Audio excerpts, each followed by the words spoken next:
I'm Catherine Arndt, the Chief of the VLGA Connect Studio.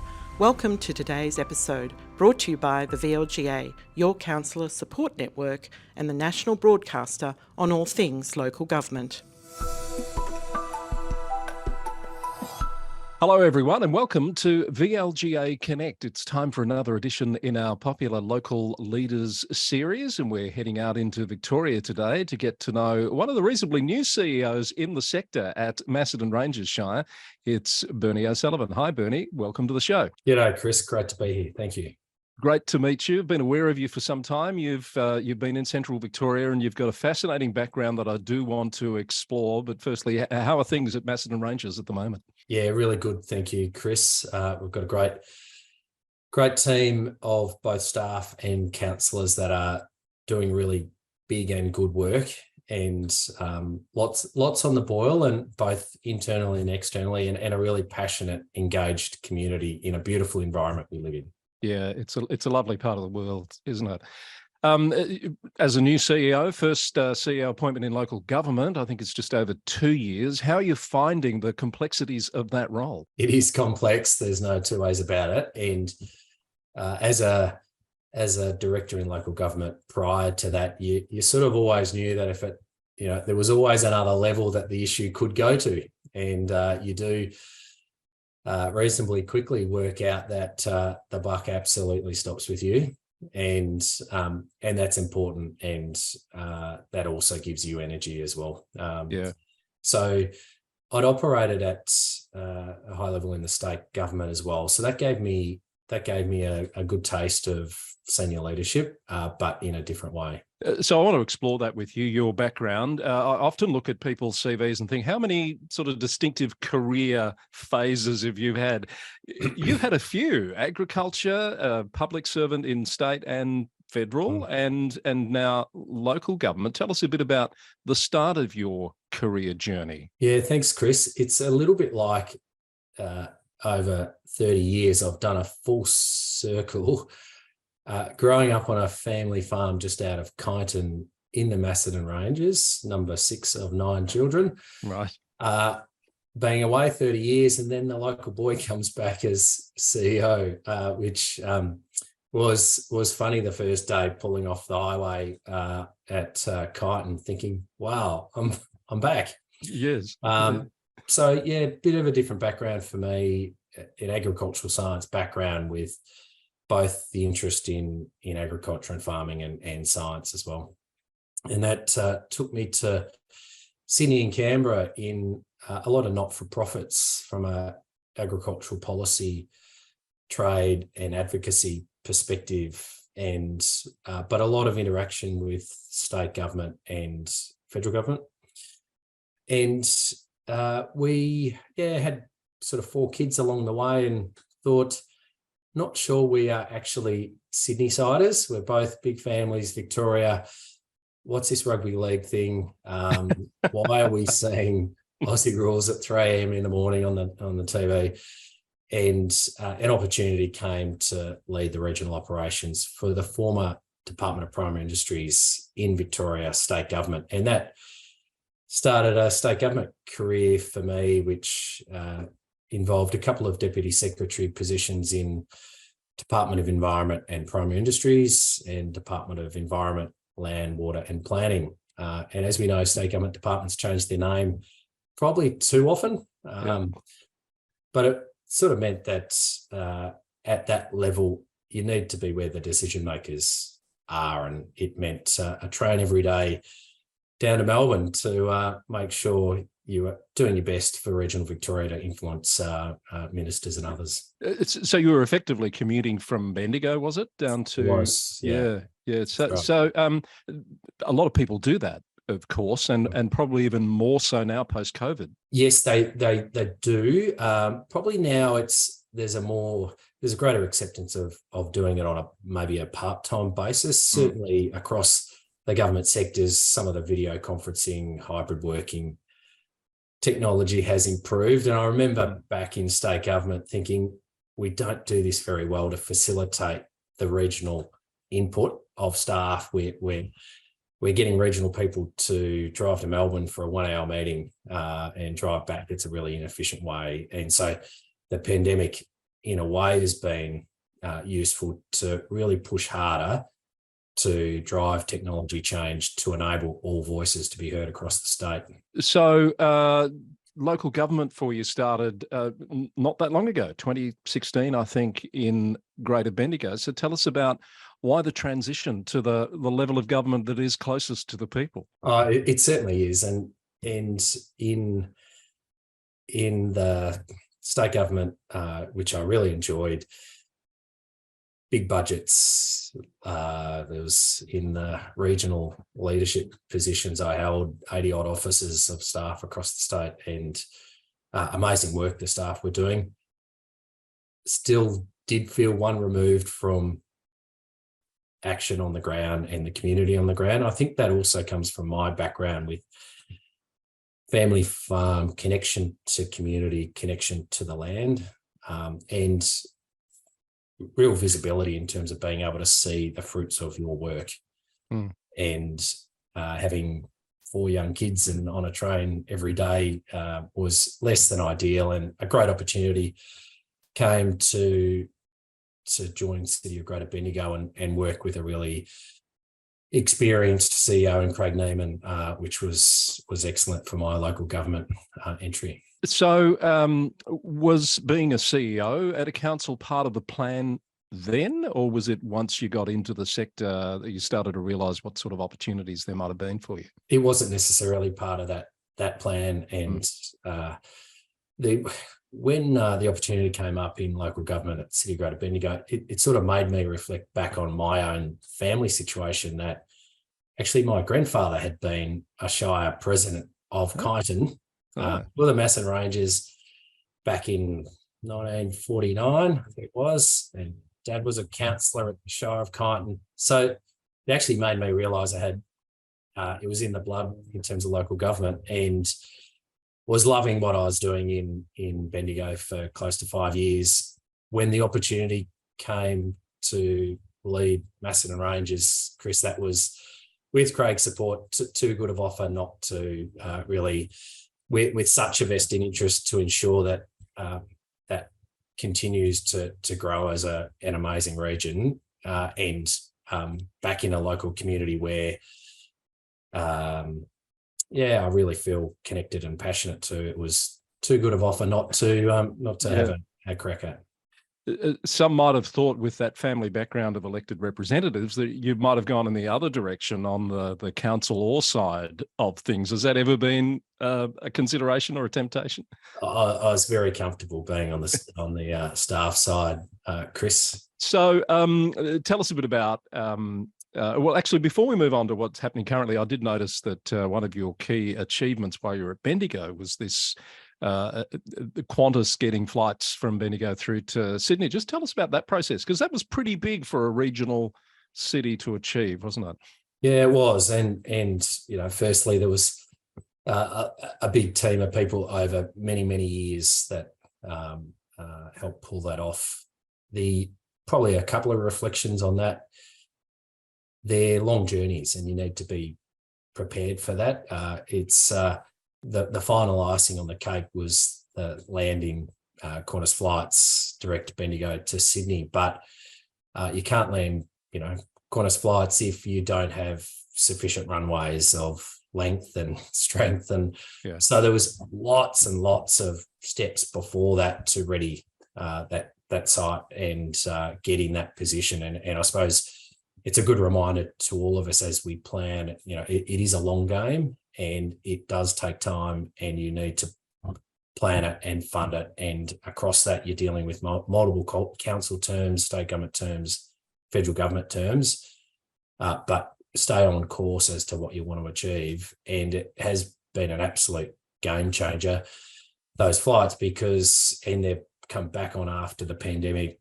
There's a regional catchment of about 250,000 people that would, circling Bendigo, that would normally have to drive down to Tullamarine, that they can now, if going to Sydney or Sydney on to, say, Brisbane, can now drive a much smaller distance pay a much smaller parking fee, Chris.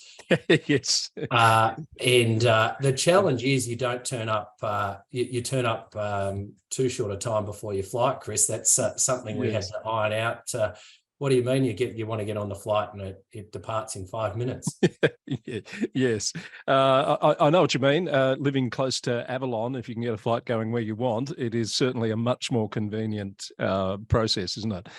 So CEO now at Macedon Rangers, a couple of years in. Tell us about the leadership approach that you've taken to being the CEO for the first time. The visibility of the CEO is does strike you that is such an important part of the role, and you need to keep up your energy levels to be able to do that, whether that's with councillor staff, the community. That's something that gives me energy and I really enjoy. And having in other lives dealt with lots of different committees and councils and councillors, that's a really good part of the role for me. So there was probably a little bit of trust rebuilding that has been going on over the last couple of years. The organisation had a difficult patch through 2020 where there was a decent restructure. COVID hit, CEO left, and it takes a lot of time to build reputations and trust, and not too much time to diminish them. So we've been working really hard on our culture work, on building trust, accountability, giving staff the license, but really, really importantly, part of my role has to just put the people and the care back in the organisation, and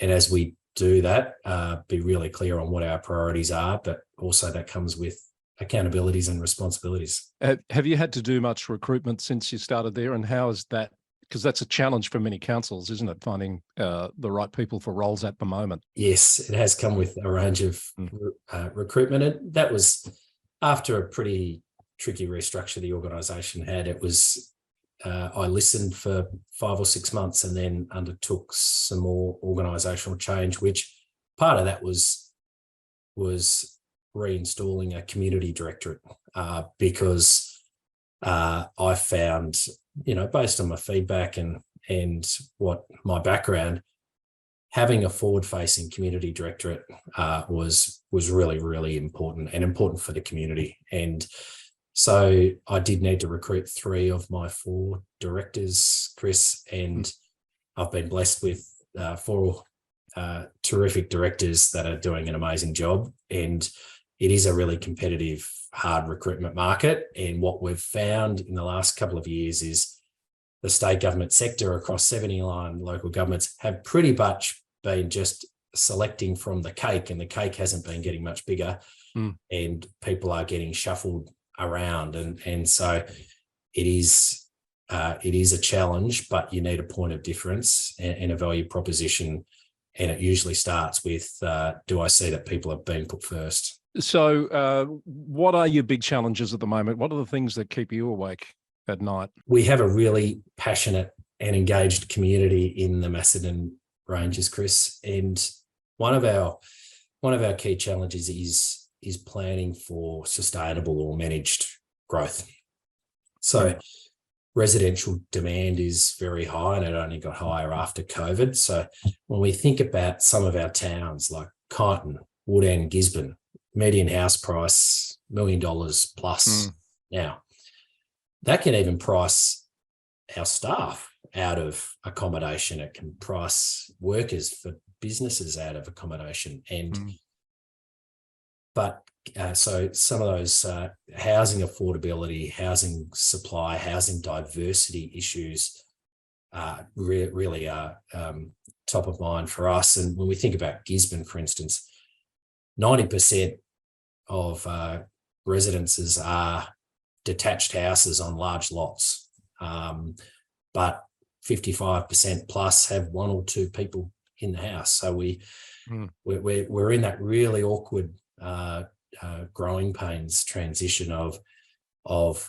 beautiful towns, character, amenity, and neighbourhood character, and communities very passionate about protecting that, but also knowing that our communities, whether we like it or not, will grow. And we know that getting all the strategic planning done to get the plans into place takes time, and also the infrastructure to support new communities. So that's balancing that growth versus neighbourhood character, but protecting what we love about the community and towns is a big challenge. Do you see Macedon Ranges being impacted by the proposed planning changes that are coming from Operation Sandon? And the reason I'm asking that question is some of the commentary has been around a fear of loss of local input into planning decision-making, but I think it's for larger projects. Do you see that impacting on your Shire much? I think all local governments are watching the response from the state government very, very closely. I think it will impact all of us, and we're all hoping that it's a measured response that's proportionate to the issues at hand across the rest of the state. But we would be hoping through any of those reforms that local community input, which is reflected through councillors, that it's a really balanced approach there, because we know that local government is closest to the people, and our councillors reflect then input from the local community. So making sure that we can strike the right balance with maintaining that really strong community input and decision making, but also we do know that there's an expectation that we need to move through these projects that plan for the future, and get the plans into planning schemes, get the infrastructure in place. So there's hard to know where the happy medium is, but we don't want to lose the community input. Another topical issue we often talk about with CEOs and mayors on this program is the financial sustainability, not just of your council, but of the sector more broadly. Do you have a view on where we're at on that journey towards potential sustainability or unsustainability, as many are saying? We're really pleased to see the work that Glenn and Ira was championing, I think, on behalf of the sector, that we across the sector, we do have significant financial sustainability challenges. We are all doing more with less, and community expectations are only increasing. So, and in a rate capped environment, that the pie is only so big, and we briefed councillors recently on our excellent maternal child health function, and that's supposed to be a 50-50 funded service between local government and state, and we think too, okay, we've been able to get that back closer to 60-40, local government funding 60. Still not 50-50, but it's just a small example of the sector getting more professional around what that responsibility is across local government and state government, and continuing that conversation, because if it's hard for large rural councils like Macedon Ranges, and in amongst that, Chris, you might set a budget, and then, for instance, 2 years ago, you get a storm event through the Central Ranges, including our Shire, that costs the best part of $20 million that you haven't got budgeted, and that you work hard over the next couple of years to recoup as much of that funding through state and federal disaster arrangements, but you never get all of it back. So it's not just the day-to-day challenges, it's the climate and other things that come in from the side that you cannot budget for. Another hot topic, of course, is or was going to be the Commonwealth Games. I would have assumed a real uplift from a tourism point of view, if nothing else, for Macedon Ranges.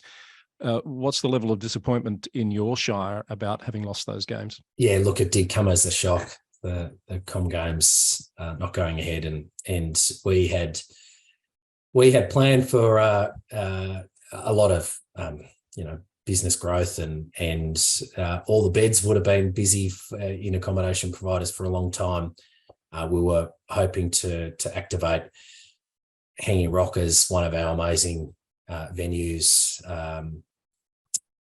and also the major new sports precinct that we're building in New Gisborne, just north of the train station there, that we could have offered for sort of pre-games acclimatisation for sporting teams and so forth. So we'd had lots of ideas, we'd put lots of EOIs in, and we're hoping now with the consolation of a range of grant funding that we may be able to also benefit from that.